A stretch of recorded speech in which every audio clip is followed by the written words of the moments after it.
கிச்சனில் காமிக்கிறாங்க. பாக்யாவும் செல்வியும் வேலை பார்த்துக்கிட்டு இருக்காங்க. அப்போ டைனிங் டேபிளில் உட்காந்து ஜெனி வந்து கணக்கு வழக்கெல்லாம் பார்த்துக்கிட்டு இருக்காங்க. என்ன பண்ணிக்கிட்டு இருக்க இன்னும் அப்படின்னு சொல்லிட்டு பாக்யா கேட்கும். இல்லை ஆண்டி, ஆயுத பூஜை வரவு செலவு எல்லாமே கணக்கு பார்த்துக்கிட்டு இருந்தேன். அதில் நமக்கு நல்ல லாபம் வந்திருக்கு ரெஸ்டாரண்ட் மூலியமா அப்படின்னு சொல்லிட்டு சொல்கிறாங்க. அதை கேட்டோன்னே சரி அப்போ அதுக்கு என்ன பண்ணலாம் அடுத்தது அப்படின்னு சொல்லி பாக்யா கேட்கவும், நம்ம வந்து இந்த மாதிரி பொங்கலுக்கு வந்து ஆர்டர் ஏதாவது பண்ணலாம்னு சொல்லி நினைக்கிறேன் அப்படின்னு சொல்லி சொல்கிறாங்க. அப்போ உடனே பாக்யா இருந்துட்டு சரி அப்போ நம்ம பொங்கல் ஆஃபர் போடலாமா அப்படின்னு சொல்லிட்டு கேட்குறாங்க. ஓ போடலாம் ஆண்டி, அதுவும் நல்ல ஐடியா தான் அப்படின்னு சொல்லிட்டு ஜெனி சொல்கிறாங்க. அப்போ கரெக்டாக அங்கே ராதிகா வராங்க. என்ன ஆஃபர் அப்படின்னு சொல்லிட்டு கேட்குறாங்க. உடனே பாக்யா இருந்துட்டு இல்லை, வேலைக்கு போகிறவங்க அப்புறம் பொங்கல் செய்ய தெரியாதவங்க அந்த மாதிரி இருக்காங்க இல்லையா, அவங்களுக்காக ஒரு பொங்கல் ஆஃபர் போடலாம்னு சொல்லி நினைக்கிறேன் அப்படின்னு சொல்லிட்டு சொல்கிறாங்க. நல்ல ஐடியா தான் அப்படின்னு சொல்லிட்டு ராதிகாவும் சொல்கிறாங்க. அந்த நேரம் பார்த்து ஈஸ்வரி அங்கே உள்ள வந்துட்டு ராதிகாவை சீண்டி பார்க்குறாங்க. நல்லா விசாரிச்சு வைமா, ஏதாவது டெய்லி சாப்பாடு ஆர்டர் போடுற மாதிரி ஏதாவது பேக்கேஜ் இருக்கான்னு சொல்லி விசாரி, உனக்கு ரொம்ப யூஸ்ஃபுல்லாக இருக்கும் அப்படின்னு சொல்லிட்டு நக்கலா பேசுகிறாங்க. உடனே ராதிகாவும் நக்கலா சிரிச்சுக்கிட்டே, நான் இதுக்காக பாக்யாவோட ஹோட்டலில் வந்து சாப்பாடு ஆர்டர் பண்ணணும், நானே நல்லா தானே சமைக்கிறேன் அப்படின்னு சொல்லிட்டு சொல்கிறாங்க. உடனே அங்கே ஈஸ்வரி இருந்துட்டு சமைக்கிறேன்னு சொல்லு, ஆனால் நல்லா சமைக்கிறேன்னு சொல்லாத அப்படின்னு சொல்லிட்டு சொல்கிறாங்க. லெமன் சாதாங்கிற பேரில் ஒன்று மதியானம் சமைச்சு வச்சுட்டு போனீங்க, மனசை சாப்பிடுவானா அதை அப்படின்னு சொல்லி ஈஸ்வரி சொல்கிறாங்க. நீங்கள் ஏன் அத்தை அதை சாப்பிட்றீங்க, நான் ஒன்றும் அதை உங்களுக்கு சமைக்கலையே அப்படின்னு சொல்லி ராதிகா சொல்லவும், உடம்பு சரியில்லாதவனுக்கு ஒரு சத்தா ஏதாவது சாப்பாடு கொடுக்கலாங்கிறது இல்லை, வாய்க்கு ருசியாவது ஏதாவது சமைச்சு கொடுக்கலாங்கிறது கூட உனக்கு தெரியலையே அப்படின்னு சொல்லிட்டு ஈஸ்வரி சொல்கிறாங்க. நல்லா வாய்க்கு ருசியாகவும் நல்லா சத்தாவும் தான் சமைச்சு போடுறேன் அப்படின்னு சொல்லி ராதிகா சொல்கிறாங்க. உடனே ஈஸ்வரி இருந்துட்டு லெமன் சாதமும் உப்புமா செஞ்சு போட்டு இத்தனை வாயெல்லாம் ஆகாது அப்படின்னு சொல்லிட்டு சொல்கிறாங்க. நீங்கள் தான் அப்படியெல்லாம் சொல்கிறீங்க, கோபிக்கு வந்து என்னோட சமையலெல்லாம் ரொம்ப பிடிக்கும், அவர் நல்லா தானே சாப்பிட்றாரு அப்படின்னு சொல்லிட்டு ராதிகா சொல்கிறாங்க. அதை கேட்ட ஈஸ்வரி இருந்துட்டு அதான் நான் பார்த்தேனே, ஏதோ செஞ்சிருக்கேங்கிறக்கு வேண்டி கடமைக்கு தான் சாப்பிட்றான் அப்படின்னு சொல்லிட்டு சொல்கிறாங்க. அந்த நேரம் பார்த்து கரெக்டாக கோபியும் உள்ள வராரு. உடனே கோபி இருந்துட்டு ஹாய் லேடிஸ், எல்லா லேடிஸும் இங்கே தான் இருக்கீங்களா அப்படின்னு சொல்லிட்டு ஹாய் மம்மி அப்படின்னு சொல்லிட்டு ஈஸ்வரிகிட்ட பேசுகிறாரு. உடனே ஈஸ்வரி இருந்துட்டு நீ எங்கப்பா போயிருந்த இவ்வளோ நேரம் அப்படின்னு சொல்லிட்டு கேட்குறாங்க. இல்லைம்மா, க்ளவுட் கிச்சன்லேருந்து கால் வந்திருந்தது, கொஞ்சம் ப்ராப்ளம் சொல்லிட்டு அதுக்காக தான் நான் ஃபோன் பேசிகிட்டு இருந்தேன் அப்படின்னு சொல்லிட்டு அவர் சொல்கிறாரு. வெளியே அப்படி பனி பேஞ்சிட்டு இருக்குது, எதுக்கு வெளியே போய் நின்று ஃபோன் பேசுகிற நீ, போய் ரெஸ்ட் எடுப்போ அப்படின்னு சொல்லிட்டு ஈஸ்வரி சொல்கிறாங்க. சரிம்மா நான் போகிறேன் அப்படின்னு சொல்லிட்டு கோபி போகவும், ராதிகா இருந்துட்டு கோபி நான் உங்ககிட்ட கொஞ்சம் பேசணுங்க நில்லுங்க அப்படின்னு சொல்லி சொல்லவும், என்ன ராதிகா சொல்லு அப்படின்னு சொல்லி கோபி கேட்குறாரு. உடனே ராதிகா பக்கத்தில் வந்து நின்றுட்டு இங்கே பாருங்க, நான் சமைச்சா நீங்கள் சாப்பிடுவீங்களா மாட்டீங்களா அப்படின்னு சொல்லி கேட்குறாங்க. உடனே கோபி இருந்துட்டு என்ன ராதிகா இது இப்படி ஒரு கேள்வி அப்படின்னு சொல்லிட்டு கேட்குறாரு. நீங்கள் இப்போ பதில் சொல்லுங்கள், சாப்பிடுவீங்களா மாட்டீங்களா அப்படின்னு சொல்லி கேட்குறாங்க. சாப்பிடுவேனே அப்படின்னு சொல்லி சொல்கிறாரு. சரி என் சமையல் நல்லா இருக்குமா நல்லா இருக்காதா அப்படின்னு சொல்லிட்டு ராதிகா கேட்குறாங்க. உடனே என்ன சொல்கிறதுனே தெரியாமல் தலையை அந்த பக்கம் இந்த பக்கம் திருப்பிக்கிட்டு கோபி வந்துட்டு நல்லா இருக்குமே, அப்படி நல்லா இல்லாம சூப்பராக இருக்குமே அப்படின்னு சொல்லிட்டு வேற சமாளிக்கிறாரு. உடனே ராதிகா வந்து அவரோட தோளில் அப்படியே தட்டி கொடுத்துட்டு உங்களுக்கு பிடிக்குமா பிடிக்காதா அப்படின்னு சொல்லி கேட்குறாங்க. பிடிக்குமே பிடிக்குமே அப்படின்னு சொல்லிட்டு இப்படியே பார்க்குறாரு. அப்போ ஈஸ்வரியை பார்த்து மறைச்சிக்கிட்டு இருக்காங்க. ராதிகா வந்து ஈஸ்வரியை பார்த்துக்கிட்டு இருக்காங்க. என்ன ராதிகா திடீர்னு இப்படியெல்லாம் கேள்வி கேட்டுக்கிட்டு இருக்க அப்படின்னு சொல்லிட்டு கோபி கேட்கவும், ஈஸ்வரி எந்திரிச்சு வந்துட்டு டேய் என்னடா சொல்லிக்கிட்டு இருக்கிற நீ, இவ சமையல வாயிலே வைக்க முடியாதானடா, டேய் எதுக்குடா பயப்படுற, அம்மா இருக்கேன் உண்மையை சொல்லுடா, சாப்பாடா வருது நல்லா இருக்காதுன்னு சொல்லுடா அப்படின்னு சொல்லிட்டு ஈஸ்வரி சொல்கிறாங்க. நீங்கள் சொல்லுங்கள் கோபி நல்லா இருக்குதானே அப்படின்னு சொல்லிட்டு ராதிகாவும் சொல்கிறாங்க. இவங்க ரெண்டு பேரும் மாற்றி மாற்றி கோபி அந்த பக்கம் இந்த பக்கம் இழுத்துட்டு நல்லா இருக்குன்னு சொல்லு நல்லா இல்லாதுன்னு சொல்லு அப்படின்னு சொல்லிக்கிட்டே இருக்காங்க. இந்த கூத்து எல்லாம் வந்து கிச்சனில் இருந்து ஜெனி செல்வி பாக்யா எல்லாருமே பார்த்துக்கிட்டு தான் இருக்காங்க. ஒரு கட்டத்தில் கோபி இருந்துட்டு ஐயோ கையை விடுங்க, கையோட வந்துடும் போல இருக்குது, நான் சொல்கிறேன் அப்படின்னு சொல்லிட்டு நிற்கிறாரு. சரி சொல்லுங்க அப்படின்னு சொல்லிட்டு ராதிகா கேட்குறாங்க. டே சொல்லுடா நல்லா இருக்காதுன்னு சொல்லிட்டு அப்படின்னு சொல்லி ஈஸ்வரியும் சொல்கிறாங்க. நல்லா இருக்குமே ரொம்ப அப்படின்னு சொல்லிட்டு வந்து ராதிகா பார்த்துட்டு சொல்கிறாரு. உடனே ராதிகா வந்து சிரிக்கிறாங்க. உடனே ஈஸ்வரி இருந்துட்டு டே கோபி எதுக்குடா இப்படி போய் சொல்லிக்கிட்டு இருக்கிற, இவ சமைச்ச சாப்பாடு நல்லா இருக்குதுன்னு சொல்லிட்டு இவளுக்கு பயந்துட்டு பூம் மாடு மாதிரி தலையாட்டிட்டு இருக்க நீயே அப்படின்னு சொல்லிட்டு ஈஸ்வரி சொல்கிறாங்க. நீயே சொல்லு பாக்கியா, இவ சமையல் நல்லாவா இருந்தது, நீயே மதியானம் பார்த்தியில்ல, என்னமோ ஒரு செய்கிறேங்கிற பேரில் எலுமிச்சம்பழ சாதமும் உருளைக்கிழங்கு பொரியலும் செஞ்சு வச்சுட்டு போயிருந்தா அப்படின்னு சொல்லி சொல்கிறாங்க. இதில் நம்மளை இழுத்து விடுறாங்கன்னு சொல்லிட்டு பாக்கியா வந்து அப்படியே கீழே குனிஞ்சிட்டு இருக்காங்க. நீ சொல்லு பாக்யா அப்படின்னு சொல்லி ஈஸ்வரி கேட்குறாங்க. ராதிகா அவங்களவே திரும்பி பார்த்துட்டு நிற்கிறாங்க. உடனே பாக்யா இருந்துட்டு நான் எதுவுமே பார்க்கல அப்படின்னு சொல்லிடுறாங்க. என்ன பாக்யா நீ இவளுக்கு சப்போர்ட் பண்ணுறியா அப்படின்னு சொல்லிட்டு கேட்குறாங்க. அவங்க பேசாமல் அப்படியே இருந்துடுறாங்க. உடனே ராதிகா வந்து ஈஸ்வரி பார்த்து நீங்கள் கொஞ்சம் உள்ளே வாங்கலேன் அப்படின்னு சொல்லி கூப்பிடுறாங்க.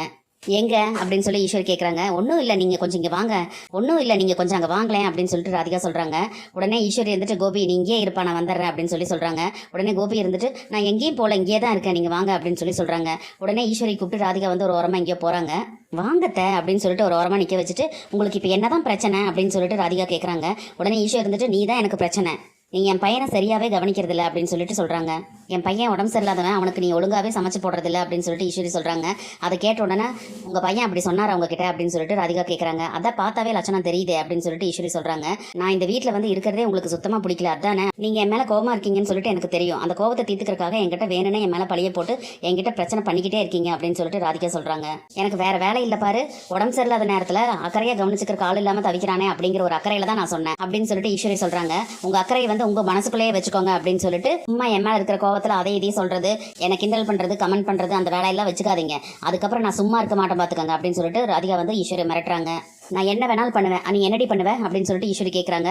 உடனே ராதிகா இருந்துட்டு என்ன வேணாலும் பண்ணுவேன், நான் வந்து நீங்கள் என்ன பண்ணாலும் சும்மா வாய் மூடிட்டு இருக்கிறதுக்கு நான் ஒன்றும் பாக்கியா கிடையாது ராதிகா அப்படின்னு சொல்லிட்டு கத்துறாங்க.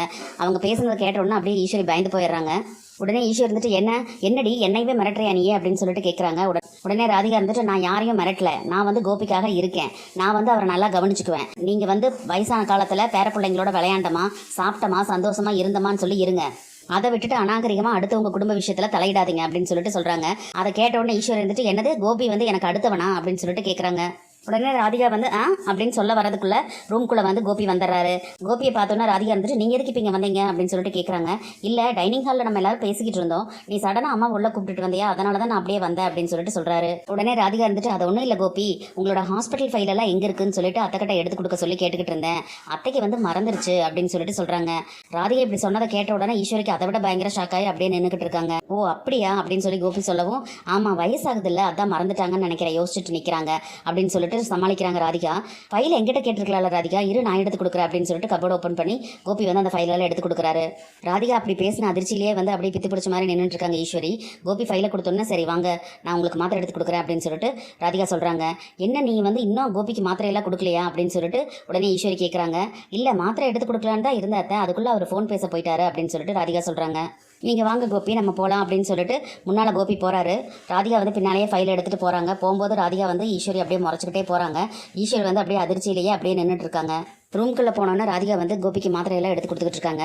அதை பார்த்த கோபி இருந்துட்டு என்ன ராதிகா நீ ப்ரிஸ்கிரிப்ஷன்லாம் எதுவுமே பார்க்காம நீ பாட்டுக்கு மாத்திரை எடுத்து கொடுத்துட்ருக்க அப்படின்னு சொல்லிட்டு கேட்குறாரு.